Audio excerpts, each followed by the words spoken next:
from Windsor West. Thank you, Speaker. My question is to the Minister of Health and Long-Term Care. Speaker, earlier this month, when I asked the Minister of Health about CCAC slashing its services, he stated it just isn't true. Earlier this week, he described these service cuts to home care in Windsor as no cuts at all. But this weekend, in my riding, I will be meeting with more home care patients and their families who have been hit by these service cuts, just as I've done this entire month. People like Betty Terry, who's 89 and suffers from dementia, and Madelyn Reitzel, who's 89 and has suffered from a stroke and needs constant care. With nursing visits slashed by 1/3, my constituents are being left without the care they need. They are told these service cuts are myths. Will the minister finally do the right thing, admit that these service cuts are real, and apologize to the people of Windsor for saying the exact opposite? Minister of Health and Long-Term Care. Well, thank you, Mr. Speaker, and I appreciate the question. You know, my job as Minister of Health is to ensure that those individuals across the province who do need care are provided with that care, Mr. Speaker, and we're doing that in home and community care as well.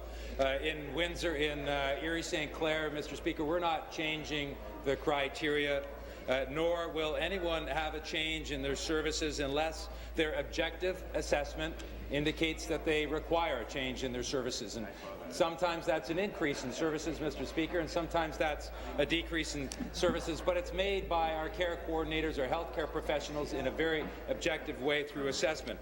In Erie St. Clair, there is no wait list for nursing care, Mr. Speaker. There's no wait list for PSW care through our CCACs. Everyone needing home care in Erie St. Clair is getting home care. That policy is not changing. We're adding additional funds, as I've mentioned before, to be able to accommodate any increases. Thank you. Supplementary. Thank you, Speaker. I have a quote from the first Vice President with the ONA. She states, I don't know whether he needs to come see, whether he needs to talk to the people whose services have been cut. I don't know why or how the minister can say there are no cuts. There is absolutely no excuse to cut home care services in Windsor, and no excuse for the minister to bury his head in the sand. These service cuts are spelled out in the CCAC memos, and patients are feeling the effects each and every day.